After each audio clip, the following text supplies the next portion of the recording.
Is it hoodie season, Tom, or are we just excited that it's October? Well, I'm not excited, that's for sure. I'm not looking forward to winter, but it is colder this week, so I've been, I'm wearing something a little warmer. It's getting a little colder. It's a changing of the seasons. The Broncos were able to change some of their losing ways, at least on Monday Night Football, huh? Man, it's Yep, what? Just 72 hours removed from a Monday Night Football. Don't want to call it a slugfest, a blowout. a blowout. Finally, Yeah, Tom, the Denver Broncos did something they were supposed to do. They came out ahead, what, 1,000,000 to 3, a 28-3 victory against the Cincinnati Bengals, who were, of course, without Joe Burrow. How are we feeling after a Monday Night Football, a blowout primetime game like that, Tom? well, I'm feeling pretty good because they needed to win, for one, and they went out and did it, and they did it in pretty good fashion. I mean, it was a blowout, and you can't really ask for anything more from a team that's supposed to blow out a team without their starting quarterback and a pretty weak defense and an offensive line that I think is pretty suspect. So they went out and took care of business. So you got to feel good about that. There were Whoa. other things to take care of as well that you could look at, and they did as well. So running game being one. So there's a few Yeah. good things to look at from the Monday night win and be happy about. Yeah, we got to get to some takeaways from Monday Night Football. We're going to take you through the official injury report. It's a short week for your Denver Broncos, who are going to be playing their second football game in 6 days. It's tough, man, on some of those primetime games, man. Players definitely are not a fan. Coaches not a fan. I am not a fan. Right? It's a Yeah. lot. It's too much too soon for the 4-0 Philadelphia Eagles. But what is up, Broncos country? We are off and running. Who are we? Well, we are MHI. He's Thomas Hall. I am Luke Patterson. We take you through it every Wednesday night at 6 p.m. Mountain in Broncos country. And we got a lot to get to. We've got those dang Philadelphia Eagles, Tom. They're just waiting in the city of brotherly love for the Denver Broncos to come in, and Denver getting back to 2-2 and officially going 2-0 at home. Yep. I don't think that's something that's being talked about enough right now. I'm not celebrating still, right? It's Wednesday, MHI Wednesday. I'm not celebrating Monday night anymore. It's onward and upward. You got to figure out the Philadelphia Eagles, who could be the best football team in 2025, just like they were in 2024. So we got a heavy show we got to get into. But Tom, how you feeling? 2-0 at home. I know. Don't tell me. 0-2 on the road. But home games, talk to me about the importance of winning these games, these must-haves, if you will. Mile High Magic, is it starting to come back? Well, I would hope so. That would be great. And yeah, you have to take care of business at home. And there have been a few times where the Broncos have went undefeated at home in their past. I'm not saying that they're going to this time, but that's a huge advantage. If you can take care of business at home and split some on the road, you're going to make it into the playoffs. So that's what they need to do. And I know that they're 0-2 on the road, 2 close losses. Both of those could have been wins. So yeah, I'm feeling good about the home record so far. Bo Nix has won 6 of his last 6 at home, I think it is. So it's looking good. I don't know if I can't say the Mile High Magic is back. I remember some things that happened at Mile High Stadium that you just couldn't explain. How did that happen? It led to a win. And I haven't seen that yet in the new stadium, but hopefully winning will bring some of that magic back. Winning brings everything back, and you're talking about something real special, Tom, and we can't just throw that term around, right? With Mile High Magic, everybody, Cincinnati Bengals getting their asses whipped on Monday Night Football. No, we can't quite go there, but you got to start somewhere, right? You have to start building these foundations. You won your 2 most winnable games at home this season, right? Arguably, unless the Giants come to town for the meet and greet, right?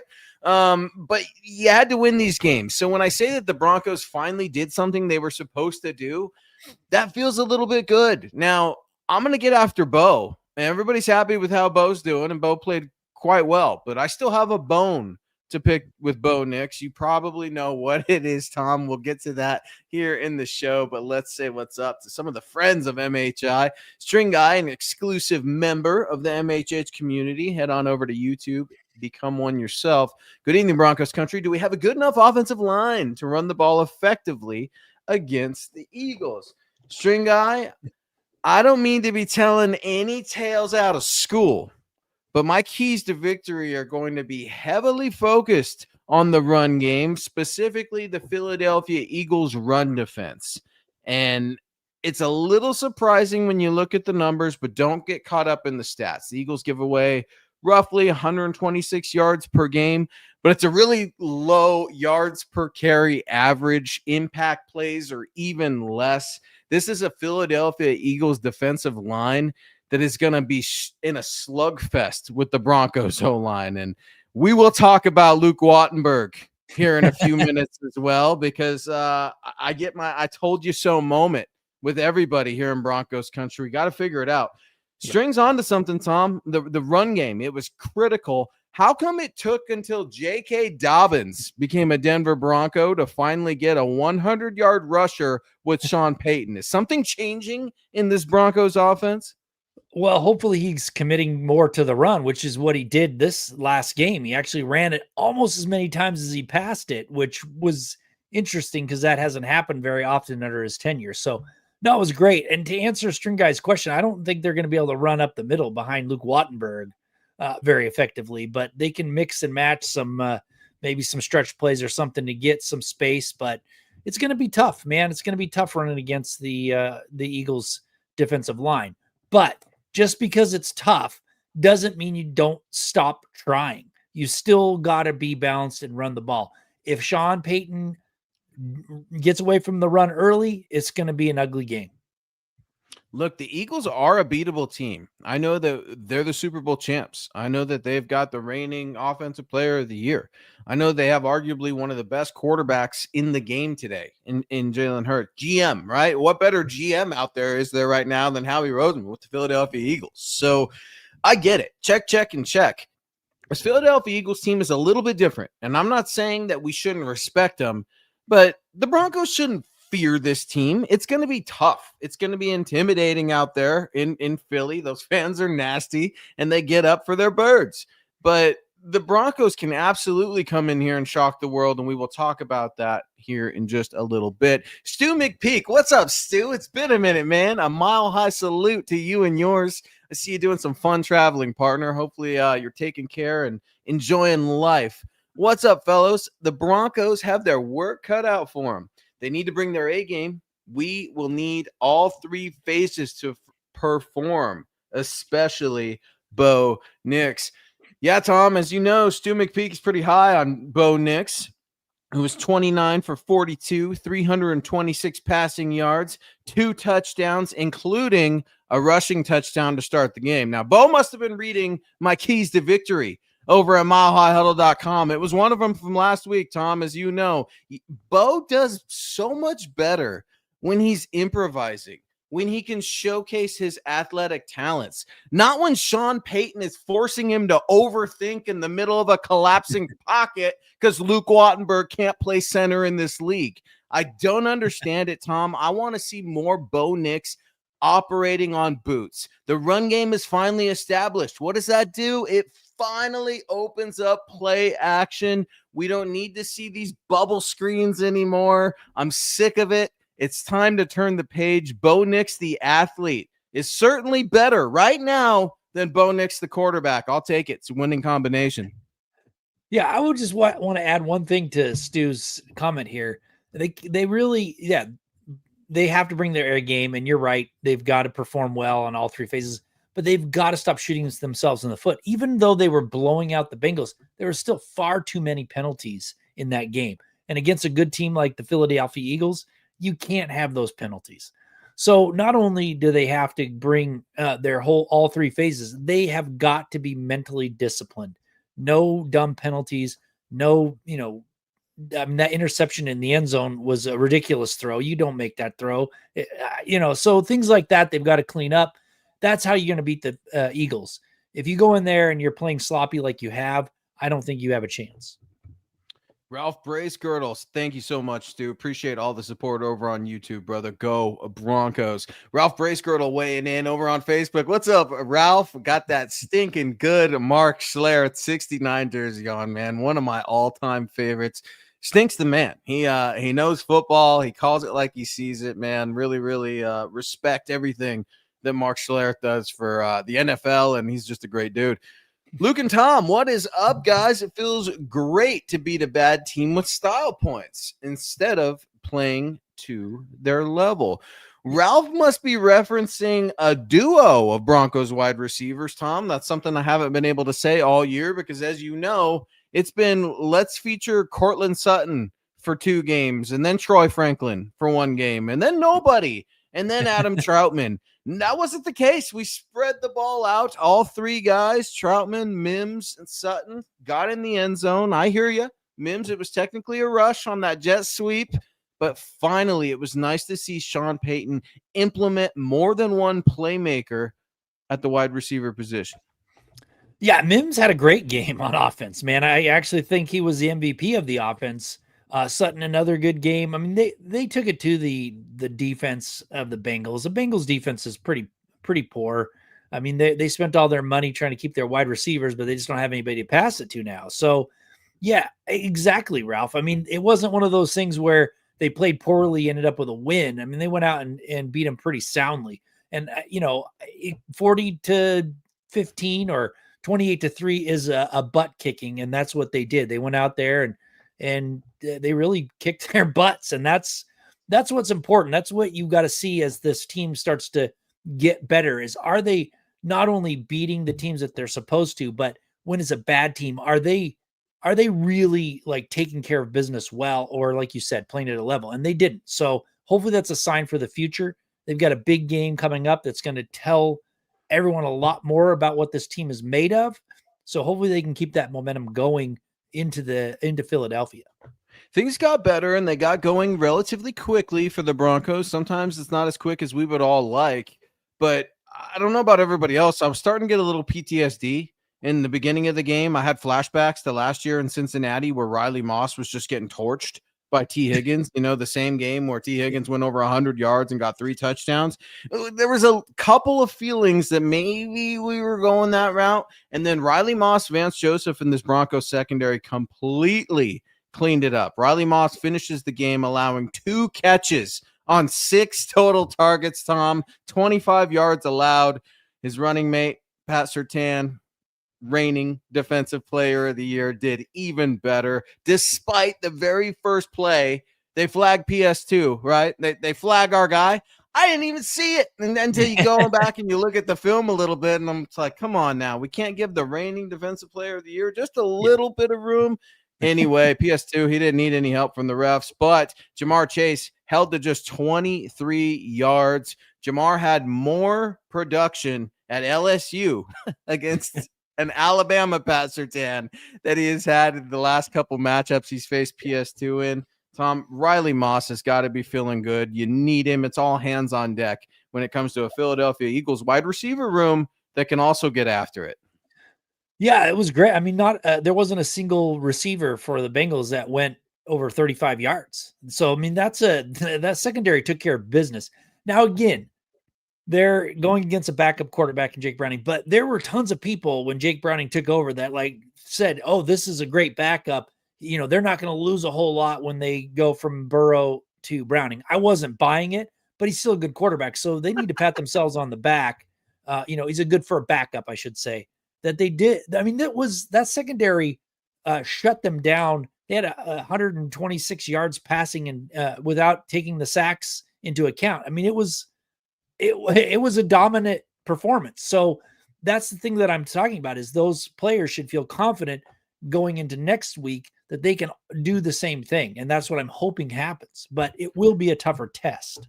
It's so funny in your face to all the Jake Browning fans out there. Some guy got at me like a couple weeks ago, right? Joe Burrow goes down and I'm sitting there pondering things before bed. And I'm wondering, if the Cincinnati Bengals picked up the call or the phone to call the Broncos and inquire about Jarrett Stidham, I wonder what Sean, his opinions would be on that. I wonder what the going rate would be for a serviceable quarterback like Jarrett Stidham. And then, Twitter guy gets on there. Oh, no way. We don't need him. And then you get what you get out of Jake Browning, right? And I see on the sports books, people continue to bring it up. the Bengals should trade for another quarterback. Can we please pray and hope that that is Russell Wilson? I demand to see Russell Wilson play in a Cincinnati Bengals uniform, because seeing him cry behind Jackson Dart giving a speech in the locker room wasn't enough. I need to see that man suit up and start for your Cincinnati Bengals, and we got to get after it. Phil coming in, always getting after it over on Facebook. Good evening, Thomas, Luke, and Scott. We need to get the ball running going, period. They can be beat. They are good, but they can be beat. Remember the trip east we made last year and how things turned out. Phil is, of course, referencing that road trip. What was it, 3-4 game winning streak? It all started in Tampa, and then it was that weird rainy game in New Jersey. I wonder what the travel plans are going to be like for the Broncos, because Phil's on to something here. Tom, as you know, the rest of the Broncos country knows, the start on the road for Denver has been horrible. They're 0-2. Right, going to Indy, going to the Chargers. Well, now you're going to Philly. You're playing arguably one of the top dogs, the defending champ in the NFL. And then you go to London for another date with those damn Jets. Do you think the Broncos are going to leave straight from Philly? I know sometimes teams do that to try to get acclimated. We've seen that. What's your opinion on that whole thing, Tom? Do you think it's contingent on a win or a loss? I think Sean generally likes to get ahead of these sorts of things. I could see Sean saying, pack your bags, boys. It's going to be a busy 2 weeks. Yeah, they might. I mean, you never know. You never know what Sean Payton's going to pull. It would be nice to come back to the facility for a couple of days, get some of that treatment for the players that need it, and then fly instead of just jumping on a plane after and flying to London and not being in your own facility. I don't know. Maybe the facilities there are great and they don't need it. They are great. Remember, Sir Lewis Hamilton. Right? Sir Lewis Hamilton, Denver Broncos owner, he's over there. Surely he could host the team, right? Get the queen, we get the guard, we get the whole thing going. You see the Walton Penner ownership group, they're pretty popular wherever they go. They spared no expense, Tom. I think they'll be all right. They got ice bags. Yeah. I mean, I don't know. You asked me the question that I have no idea. We'll find out. I think if it's a win, they may come home. But if it's a loss, they may just be like, yeah, we're headed on to England. I'm always saying Sean reminds me of Mike Shanahan, right? So many, just that old school kind of thinking, and he understands what motivates guys. And when you say that, Tom, it reminds me of Mike Shanahan with hat days, right? You win, you get a hat day on Monday, no helmets, a little bit of a lighter practice. You lose, you're coming in with those helmets and shells, and we're going to get after it. And these guys are simple creatures, right? It does make me wonder, en route to London, who's doing high knees this year? I know it's not Bo. Nobody. You wouldn't catch Bo dead doing it. It's got to be Garrett Bowles, right? It's got to be someone who was there, someone who's trying to, make a funny. And it just makes so much sense that Garrett would do the high knees this year, Tom. Yeah, Shanahan was really strict after a loss, because if it was a win, you didn't have to fly back. You could stay if you wanted to, but on a loss, you flew back with the team. And I remember when they lost to the Giants, Terrell Davis was supposed to be on Sesame Street. And he had to fly back and then fly back out to New York to go do Sesame Street. The first time a professional athlete was going to be on Sesame Street, or a professional football player, I think. And he's like, nope, you're coming home and you're buying your own way out there. So yeah, when it's a loss, there's different coaches are a lot different than after a win. So we'll see what's in store for the team. I haven't heard anything either way. No, it's also a dreaded East Coast game, right? Broncos don't do well, particularly on the East Coast. I know things are trying to change with Sean Payton, and it feels that way every time the East Coast game comes up, regardless of the quarterback, regardless of the decade even. It feels like, oh man, Broncos have such a hard time playing in the East Coast. It is interesting when you look at the Philadelphia Eagles. They will be one of 5 NFC opponents that the Broncos do play this year. Obviously, the Broncos are playing the entire NFC East, and then you got the Green Bay Packers coming to Denver, I believe, late November, early December. That's always a great matchup with the Packers. But let's talk injury report today with the Denver Broncos as well as the Philadelphia Eagles.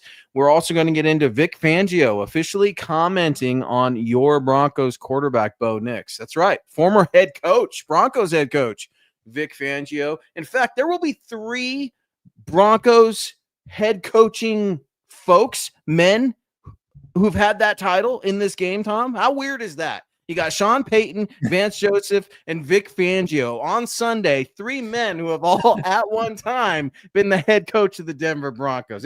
You can't make it up. As we look to the injury report, Nick Benito's officially listed with a wrist. He was a full participant, so wipe your brow on that one, Broncos country. Alex Singleton, Tom's favorite player, still dealing with that thumb injury. He's all right. He was a full participant as well. Jonah Ellis, ribs. He was limited today. Marvelous Marvin Mims. We just got done talking about the season game that he had. Hip/ankle. He was limited today. And then Nate Atkins, tight end, in concussion protocol. He did not practice. At first glance, Tom, a lot of folks would instantly go to Marvin Mims because this man's availability is crucial for the Broncos offense to get things going, especially against a nasty Philly defensive line who can get after it. The linebackers can get after it. Secondary for Philly is actually a little vulnerable right now, and I'll tease that a little bit in my keys to victory this Thursday morning. But I look at this list, Tom, Nate Atkins, concussion protocol, that concerns me the most because seriously, it concerns me the most. You know why? Because I told you so. I told you so. I told you so. I told you so. Luke Wattenberg has not been an adequate center for the Broncos the last 2 seasons. Yet Sean Payton continues to double and triple down. Things are going to get so much better this year. Let's look at continuity. Let's look at, how well he prepares, how hard he practices.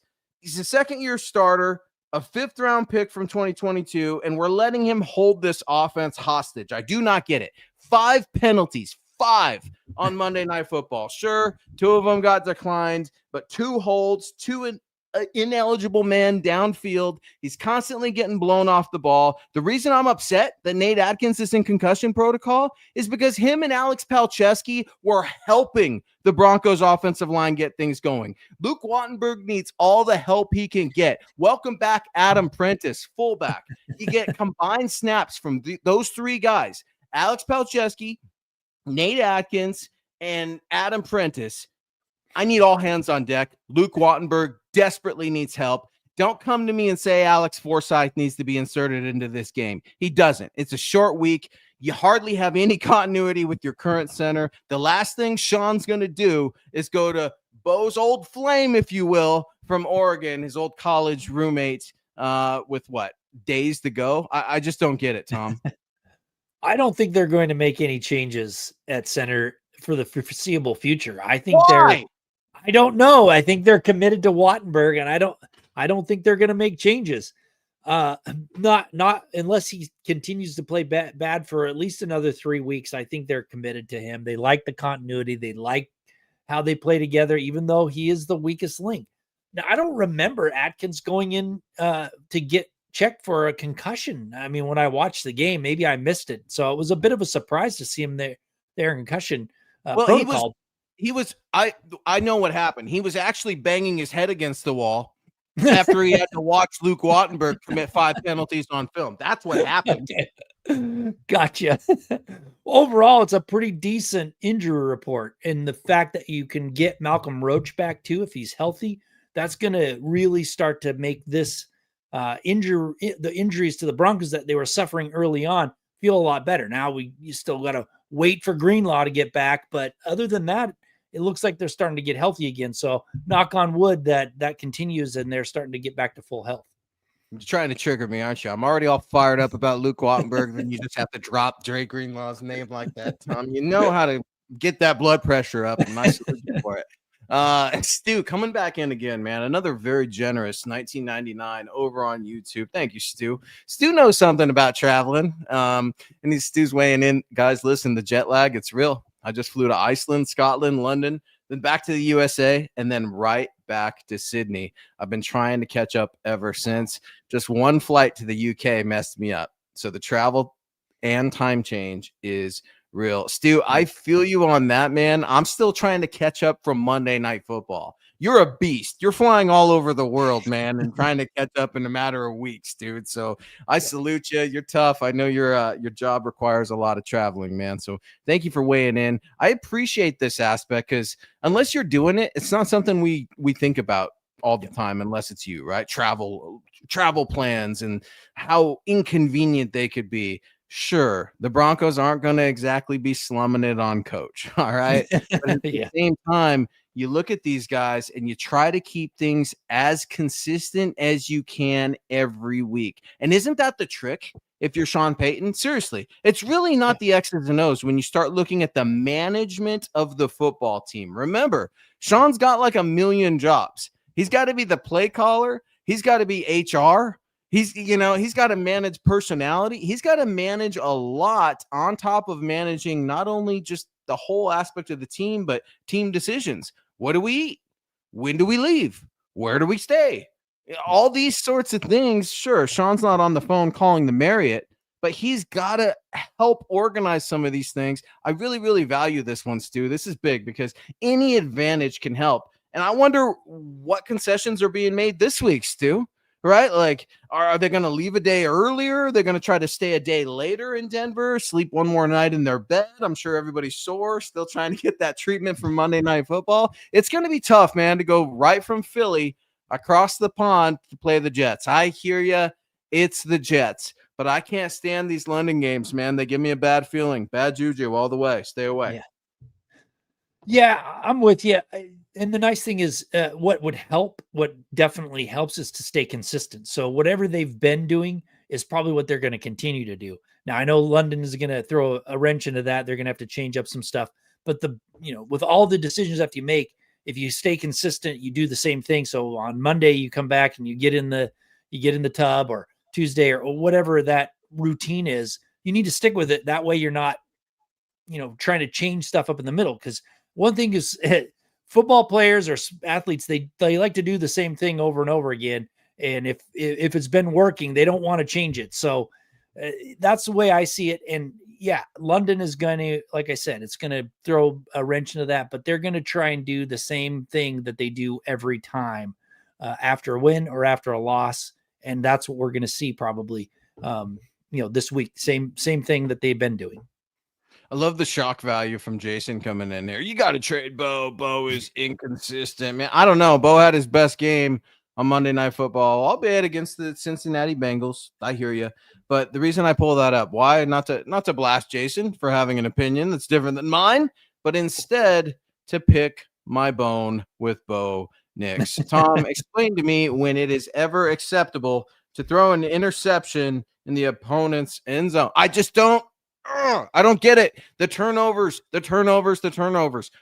I can't excuse it. You don't excuse it. We don't do that here at MHH, but it's driving me crazy. And I don't know what it is. Bo clearly has proven in the past season and a quarter that he can run the football. Hell, he scored the first touchdown of the game with his legs. But we're still just trying to jam these square pegs into these round holes. The turnovers, they got to stop.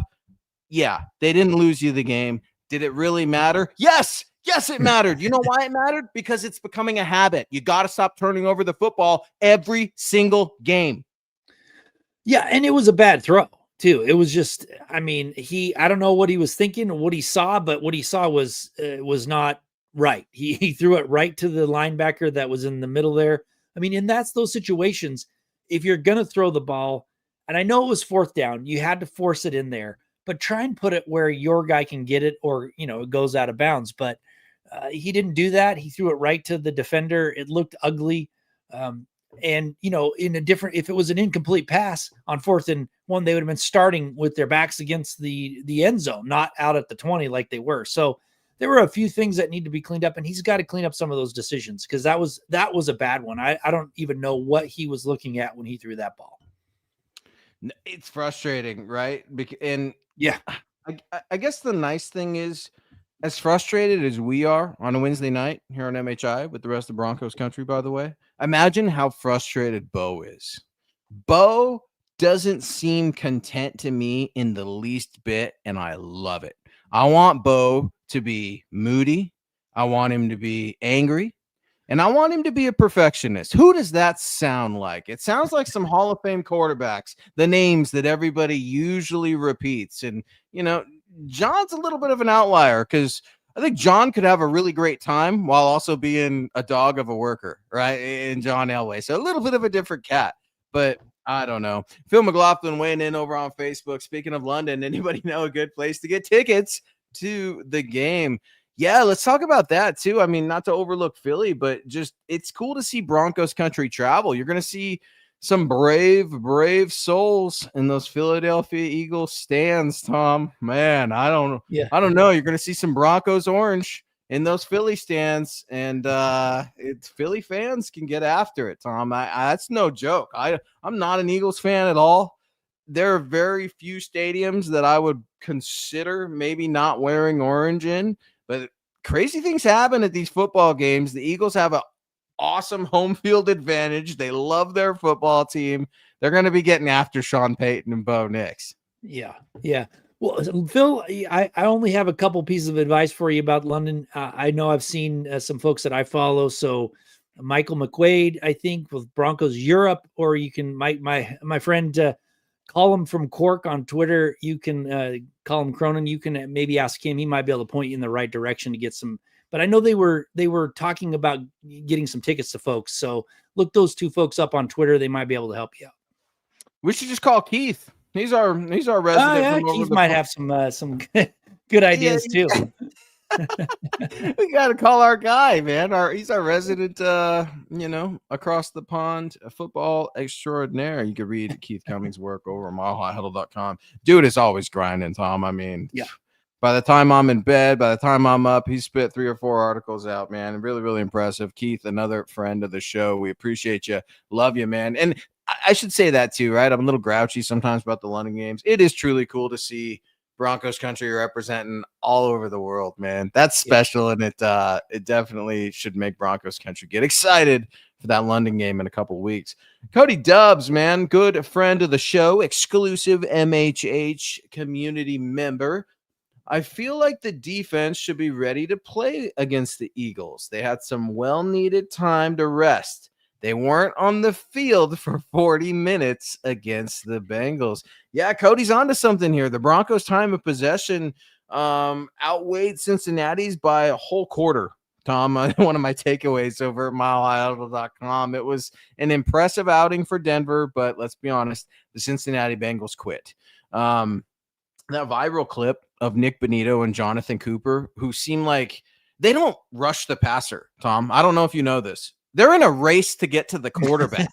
Those two. Nick Bonito, of course, your guy. Jonathan Cooper, my guy. To watch those two tee off on a quarterback is truly special. It gives Broncos country those familiar goosebumps from, dare I say, 10 years ago. It's an anniversary year, Tom. I'm a sucker for the details. It's cool to see Nick Bonito and Jonathan Cooper do their thing as pass rushing artists. Yeah, and Jonathan Cooper looks more explosive than he's ever been to me. I'm watching that game on Monday. He looked like he was getting off the ball faster than I'd ever seen. I know Nick Bonito gets off the ball quick, and he always has, really. But Jonathan Cooper is very impressive this year, more so than I've seen in the past. So, and that's the thing. You've got to put the strength of this defense on the forefront, so you can't let the Philadelphia Eagles just run it down your throat. You've got to stop the run. You've got to get Jalen Hurts into passing situations so the pass rush can actually do some damage. And if the Broncos can't stop the run, they're not going to win this game. That's all there is to it. 4.5 sacks for Nick Bonito thus far, 2.5 for Jonathan Cooper. Denver's pass rushing posse, man. They get after it. It's going to be interesting to see what they do with Jalen Hurts. Tom, you can't rush him in the traditional sense, can you? I mean, Jalen Hurts is so athletic. He loves to move around. He not only can manipulate the pocket, he can move the entire pocket. He's special, man. You can't over pursue with Jalen Hurts. You have to have some sort of perimeter boundary, if you will. You got to seal that edge. I don't know if Zach Allen's going to try to just hang around the line of scrimmage and wait, Can you have a defensive lineman potentially spy the quarterback a little bit? Because those inside linebackers are in trouble, Tom. I don't know what else to tell you. They're in trouble, and the Philadelphia Eagles know it. One of my keys will also focus on the Broncos linebackers in a way that Vance Joseph's defense can get by. Use a cheat code, if you will, to combat Jalen Hurts and the Philadelphia Eagles offense. If you would believe it, Tom, I don't know if you would or not, Saquon Barkley has yet to get a 100-yard rushing game this season. And Philadelphia Eagle fans need to remember where that came from, because your team is damn good. I don't care if Saquon hasn't got 100 yards yet. Try 38 games like we have here in Broncos country and wait a while, all right? Finally. He's going to be just fine. 3 out of the 4 games he scored a touchdown in, rushing touchdown, that is. But here's what's interesting, Tom. Saquon Barkley's yard per catch average is way better than his yard per carry average. Saquon's being used a lot more in the passing game. Defenses are starting to stack the box. And remember, the Philadelphia Eagles offensive line is a little bit beat up too. So for everybody in Philadelphia saying what's wrong with Saquon, I'd say absolutely nothing. And the Broncos defense can't go into this game thinking, oh, there's something wrong with Saquon, we're going to feast. No, you need to pick your poison when it comes to Saquon Barkley, and you have got to take away the run. He will be just as dynamic in the pass. Make the Philadelphia Eagles beat you in the passing game, Vance Joseph. If Vance Joseph cannot do that, this game is over. You already know what it's like with a run defense that can't stop an MVP candidate, and Saquon Barkley can't have it, Tom. Just can't have it. And the Broncos linebackers aren't going to be able to match well in the passing game with Saquon Barkley either. I mean, we've seen their ability or inability to match up with anybody out in the in pass coverage for the most part. So they have got to figure that out. But yeah, you're right. Number one, stopping the run is the biggest key for this game. Because if, like I said, if Philadelphia can run the ball effectively, they are going to keep running it all night long. And it's going to be a long night for the Broncos. So yeah, stopping the run and then figuring out a way to contain Saquon in the passing game as much as possible by using, I don't know what they're going to use, because they can't use the inside linebackers because they're going to get burned. You're going to bring Hufanga up, and he's going to have the most challenging game this season because he has to be the ultimate balance maker, if you will. He's got to issue balance in run support while also trying to figure out how to support the inside linebackers. That's it. I mean, seriously, that is it. And speaking of defensive secondary, can we give Brandon Jones some more flowers, man, who, by the way, is just quietly playing even better than he did last year in 2024? We don't talk about that man enough. We need to give him flowers, just like Kevin gives us our flowers over on YouTube. Do you guys think that Pat Bryant should be getting more playing time? I've got a gut feeling he's going to be a star. Kevin, you and me both. And you know why? Because he's willing to block. How about that, Tom? A beautiful block that sprung Marvin Mims for the jet sweep touchdown. I love to see that, because if you have a receiver that's willing to do the dirty work, just imagine what they're going to do to get the football. Sean Payton had to have been taking some victory laps, watching the film with his coaches, saying, this is why we want our receivers blocking. This is why we teach this technique. I loved it. I don't know how many more opportunities he's going to get. I don't think it necessarily elevates him above a Troy Franklin, definitely not a Marvin Mims. But Troy Franklin had a bit of a down game against the Bengals, right? He was a bit of a dud, and you can read risers, fallers over at milehighhuddle.com. A bit of a dud from Troy Franklin, who is also looking to rebound against the Eagles. But if Troy's going to keep dropping those balls, maybe Kevin's on to something, Tom, and Pat Bryant will just elevate himself on the depth chart.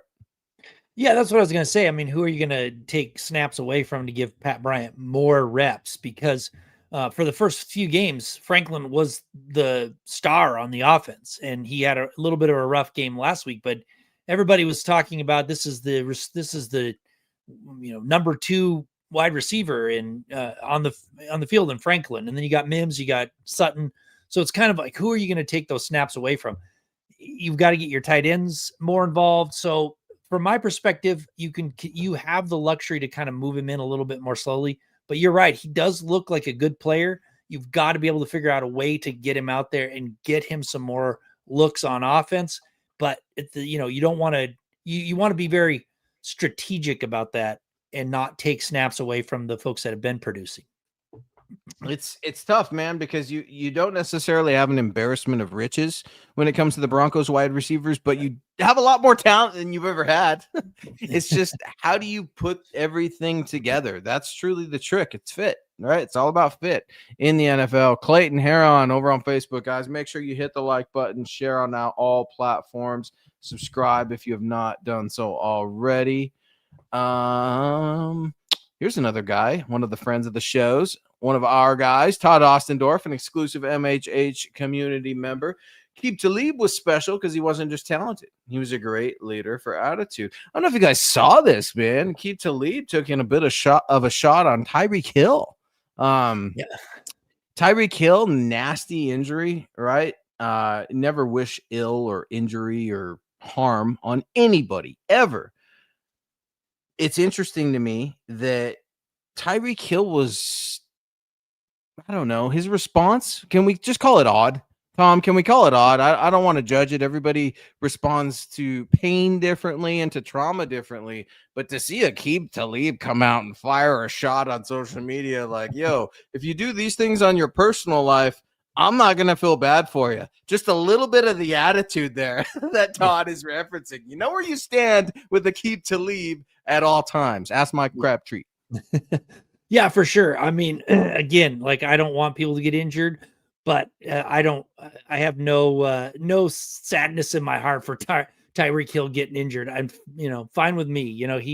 If anyone deserves something like that from what I've seen that's happened, that's somebody that I'm like, okay, well, he's a clown. He's a clown. He's unserious. You can't. Yeah, I just can't respect him. You look at, I was just talking to my wife about this. She's like, wasn't he on the Chiefs? And I'm like, oh yeah. And then they jettisoned him to Miami, where he's done what? Everybody acts like Tyreek Hill is this major star. What has he done since joining the Miami Dolphins? And I mean, I hear you, it's the Dolphins, but at the same time, he's the player that was going to change the franchise around, right? I can tell you what Kansas City did without Tyreek Hill. It's all on Pat Mahomes' hand. It's unbelievable to me to see the kind of love that this bad guy, let's just call him, right, a bad guy, continues to get. But then you get good guys, right? And I don't think the Broncos right now are getting enough credit for having good dudes. J.K. Dobbins is not only the Broncos' undisputed leader at the running back position, not only the first 100-yard rusher to get after a defense for Sean Payton in the Sean Payton era. Fluent in Spanish, Tom. Did you see that? J.K. Dobbins able to mix it up with ESPN Deportes. Absolutely loved it. Yeah, and he was he gives a great comment at the end too about hopefully that you love me at the end of the season or whatever. I mean, yeah, it seems like a good dude, man. I'm rooting for him. I want him to stay healthy and keep churning out the yards because so far he looks like a great pickup. It's true. Takeato J.K. Dobbins. Sincerely, Broncos country. We love him, man. Welcome, dude. You fit right in, right? He's gritty. I love, too, that he's willing to share with our rookie. And, of course, I'm talking about R.J. Harvey, none other than Quadzilla. Welcome to the NFL, young fella. Got his own touchdown, 100 all-purpose yards. Cool to see both of these guys sharing success.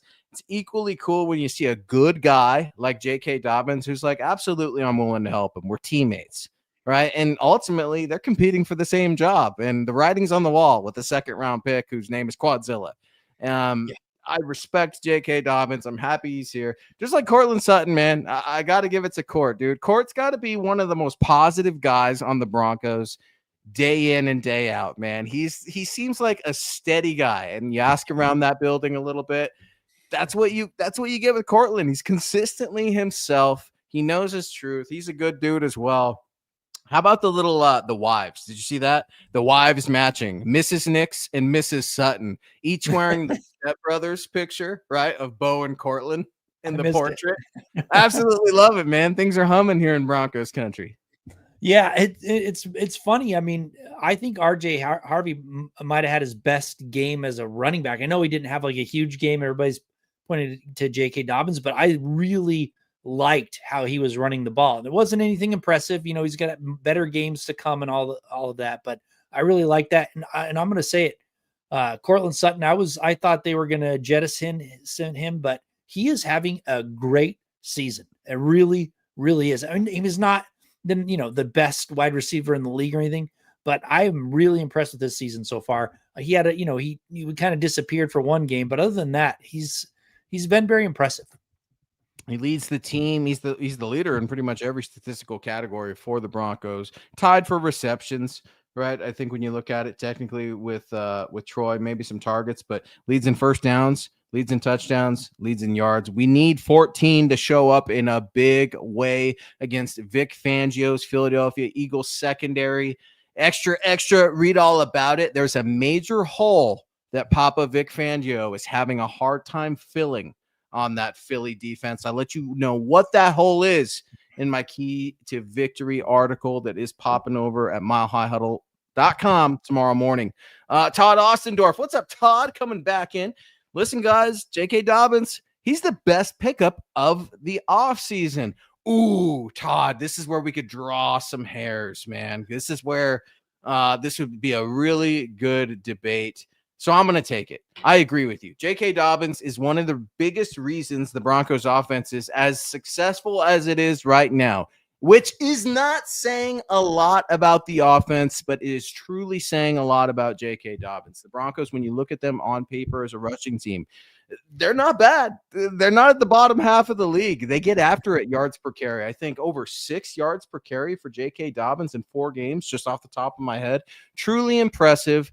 Tom, talk to me about Hufanga on the other side of the ball, because you look at best free agent addition, and I think this debate's fair. You pick one offensive guy, one defensive guy, because we know it's not Dre Greenlaw. Hasn't even suited up a regular season game. You know it's not Evan Ingram, because the guy just had to wear number 1, but he plays like what? Nothing? Yeah, I was going to bring up Hufanga. I think Dobbins has been, in the first quarter of this season, Dobbins has been the best pickup because it's helped so much from a running standpoint that we all watched last year was not there. But Hufanga's, he's had a couple mishaps, but for the most part, he's been playing so well on the defensive side of the ball. He is an impact player. He's one of those players that you can tell he is like psyched to play football. And he plays with his hair on fire type of thing. Can get him a little trouble here and there, but I love that pickup as well. Those are the best 2 pickups so far in this. Hey, don't talk about his hair now. Don't talk about the flow, because that's I hope Troy Polamalu is proud of that flow, because guys got it going on. And just talk about too. Like, I know I was a little suspect of your team captain the very first year you're here.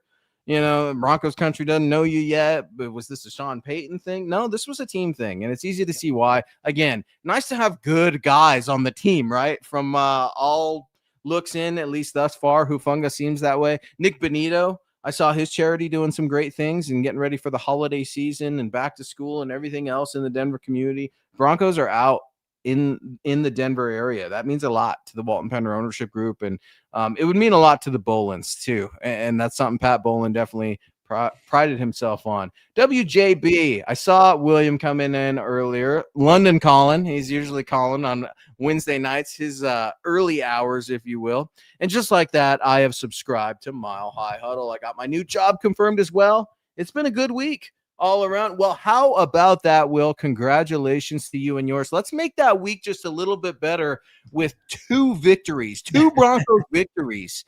And, of course, the Philadelphia Eagles being unbeaten, one of 2 unbeaten teams, man, that's going to be no joke, especially in Philly. It's the game that we've all had marked on our calendar since the schedule came out. And I hear you, Will. You're excited. We're almost to Jets week, your week in London.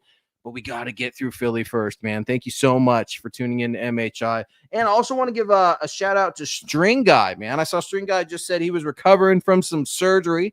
Thoughts and prayers are with you, man. Hopefully a Broncos dub in Philly helps you heal all the more quickly. Yeah, man. Sorry to hear that, but yeah, hopefully you're feeling better and you get well soon and back on your feet doing what you love. So, and yeah, let's hope that there's a victory in store to help you feel even better. Let's hope that Luke Wattenberg learns how to play football. Phil McLaughlin coming in here. Luke is terrible in run blocking and fair and pass protection. Forsyth's better run blocking, fair and pass protection. Bottom line, trade or draft a center. It's not that easy, Phil. You know why? Because it's week 5 in the NFL season, and you don't know how this is all going to shake out. It's really, really tough when you see these many struggles this early, and they're very similar to what we saw last year, folks, but it seems like things are getting worse. How do we fix Luke Wattenberg? I'll let you know tomorrow morning at milehighhuddle.com and one of my keys to victory. WJB coming back around. Good evening, my guys. London calling. I'll message you, Phil, on how to get those UK tickets.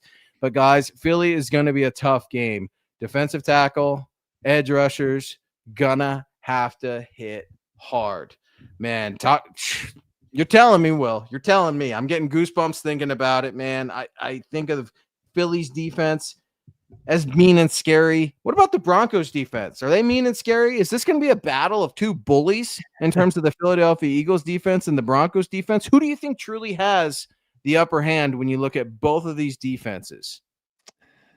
Well, I really liked the Broncos defense on paper, and I've liked what they've done a couple of times, but they kind of got exposed against the Colts. So I wouldn't classify them as scary, but they're very good. And if they play their game, if they play well, then yeah, they can really be scary. I would like to see a little more meanness out of them, though. I don't think they're mean yet. From my perspective, I think they're a good defense, but yeah, I'd like to see them a little bit more mean. It's a good question. I think the Broncos defense, like I said, if they play the way they should, if they can stop the run and force pass, then you're going to see a much better defense from Vance Joseph. If the opposite happens, it's going to be a poor performance. If they're going to let Saquon Barkley run all over them and open up so much more of that game, then they're going to look like a mediocre defense. So hopefully the first one shows up and not the latter. Well, and listen, this Eagles defense and this Eagles team is probably as undisciplined as they've ever been. And that's been frustrating the Philly fans and the Philly faithful over the past 4 games. Jalen Carter, maybe the plan if you're Luke Wattenberg is try to get him to spit and get him kicked out of the game, right? Just like he did against Dak Prescott in that game to start the year. I don't know. You can get these guys to be very reactive, but you've got to outplay them. That's just the way it is here. This isn't going to be about out scheming guys. This isn't going to be chess match. We could play that game, and just to peek behind the curtain, I wanted to play that game, and maybe we still can.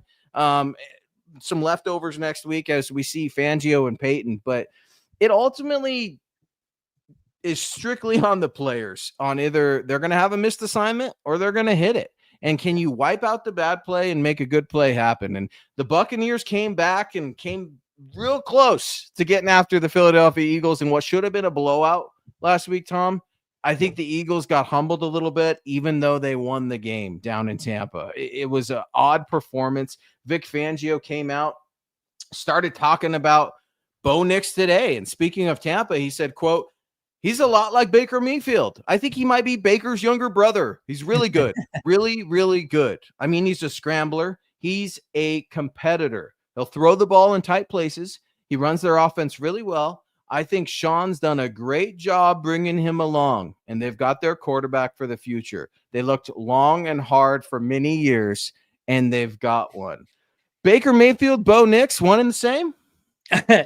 No, I mean, I think you can make some comparisons. I think Bo Nix is probably better with his feet, and I think Mayfield might have a little bit better arm talent. But, yeah, there's some similarities, but it's a nice praise coming from Vic Fangio. I don't know if he's just saying it or if he really believes it, but from what we see, we're looking at Bo Nix. We've got a pretty good quarterback who needs to develop a little bit more, and who knows, maybe he's going to have a monster season coming up, in the near future. We'll see.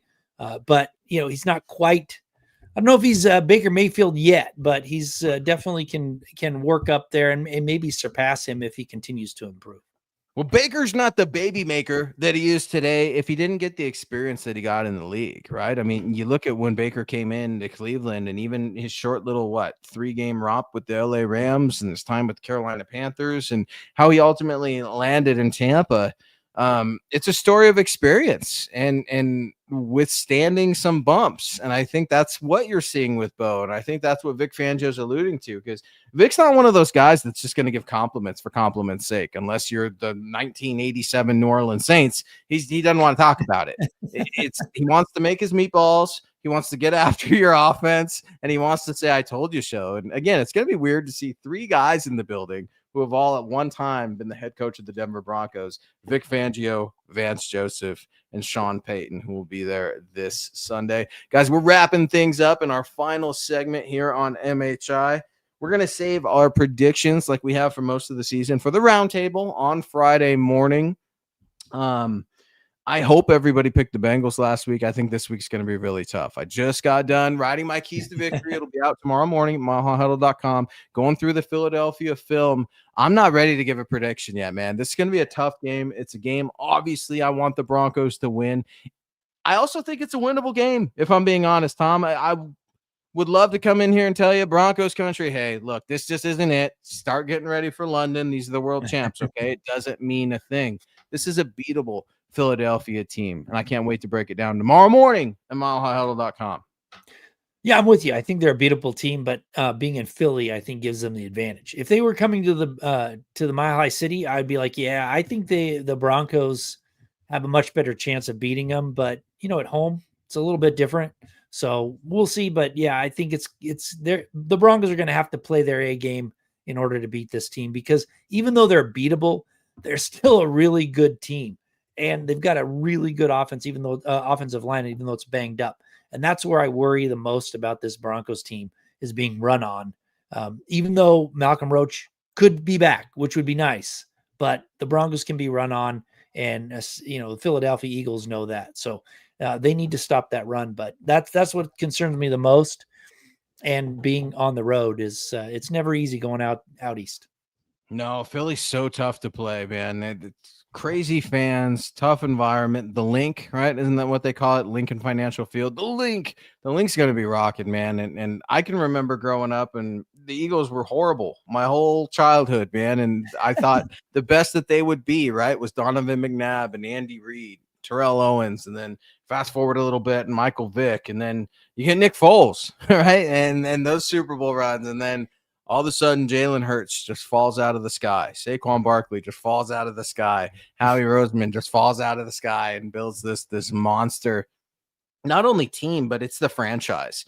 And if you're the Denver Broncos, this is a moment for your season, hell, for your club, that can truly transcend you into another tier. If you're the Denver Broncos, aren't the Philadelphia Eagles everything you want to be?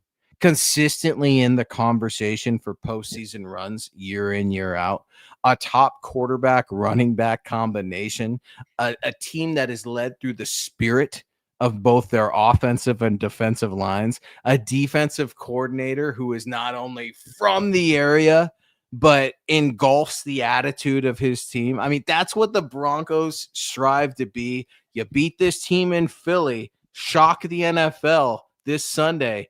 The Broncos are getting mad love and all kinds of respect all the way to Cheerio, just like our guy Maurice Chevalier is coming in here. Guys, London calling. I am flying up for the game next week. Let's grab a pint. I'll be at the 2-fan meetup events. Let's go, man. It's cool to see Broncos country getting ready for London here in a couple weeks, Tom. Yeah, yeah. We were talking about last week, how we don't like the London game selfishly, but it's nice that the fans can enjoy that are out there. And I'm kind of glad that you're all able to enjoy it, even though I don't enjoy it as much. But I got a lot of people out there that I buzzkill, Tom. I haven't even complained about it yet, but it's weird, right? The timing of it, man. It truly is. It's at like a 9:30 game for all of us here in the States. And what time is it, by the way, in the UK for that game? Is it an afternoon thing? Is it a night thing? What's that like? I have no idea. They're 7 hours ahead of the East Coast. So if they were going to go on it, if they're going on at 9:30 here, it's the afternoon there. I think, yeah, I think it's like 6 or 7 hour difference there in London. Yeah, Will on the way out, I think of this every time, man. He's like, I think my dad told me this way back when, but the Eagles fans used to put batteries in snowballs and toss them. Yeah, that's right, Will. Not just Eagles fans, but the Raiders fans would just throw batteries straight up, right? The black hole. The dog pound, man. The dog pound was worse. The dog pound was the worst. They would throw the milk bone biscuits. They'd throw batteries. They would also throw like the big ham hock bones at people.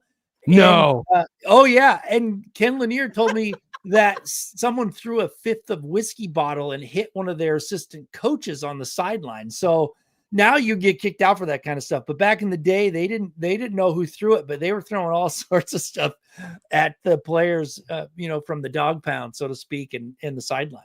Wow, dude. What I've never heard of ham hock bones. I've heard of batteries, Tom, beer bottles, stuff like that. That makes sense. Man, you've got a lot of hate in your heart if you're bringing a ham hock bone to the stands, right? And you're just like, you're going to go ham, right? That's and get right. somebody. That's crazy, Tom. I don't think I'm ever going to forget that one. Maybe we should have a segment called Going Ham, where if you could throw a ham hock bone at anybody in the previous game, that's what we're going to do on this show. I don't know, man. It's funny. Speaking of the Browns, did you see Shador and his little stunt today on the way out, man? Shador asked about a changing of the guard at quarterback, Dylan Gabriel. Speaking of Oregon, right? Bo Nix's successor from Oregon or at Oregon. Dylan Gabriel is taking over play calling, quarterbacking for the Cleveland Browns. Shador's still the third. I think Joe Flacco, former Broncos quarterback, is going to be the backup there. And then they asked Shador about it, and he does this whole I'm going to be a mime thing. It's just weird, bizarre, bad taste. I don't know. It must be bored in Cleveland. Yeah, it was weird. And, I don't know why they're obviously they don't want Shador to take over at any point, but Flacco's done, man. It's why they gave him the starting position to begin with is beyond me. Obviously, he, when it comes to quarterback competition in camp, he can outplay the young guys, whatever. But come on, your team's not going anywhere. Why go, 8-9 with Joe Flacco at best? Like, get the young guys in, start early. But yeah, I'm glad that they benched Joe Flacco just because I'm tired of seeing him around the league anymore. I don't know. Yeah, man, the guy's like a bad penny. You just truly can't get rid of Joe Flacco, man. Joe Flacco is just going to be out there playing. I'd say till he's 80, but we're almost there. And speaking of almost there, guys, we are up against it. It's been a fun hour rocking with you guys, Broncos country. We are MHI. You can catch us every Wednesday night at 6 p.m. Mountain. If you'd like to reach out to Tom on X, please do so. That's at Thomas Hall NFL. Yours truly at Luke Patterson LP. Don't forget to head on over on X to this official pod site, if you will, account, what have you. Give us a follow. We got to get those numbers up. That's at MHI_pod. Holidays are coming up right around the corner. Grab yourself an MHI lid as well. Head on over to the mothership, milehighhuddle.com, where yours truly, my keys to victory against the Philadelphia Eagles. They're coming out tomorrow, milehighhuddle.com. It's a piece that I am super proud of. I took a super deep dive into the Eagles. It's not just your classic win the turnover battle, win special teams, 3 phases, time of possession. It's none of that. Took a deep dive on Vic Fangio and Jalen Hurts.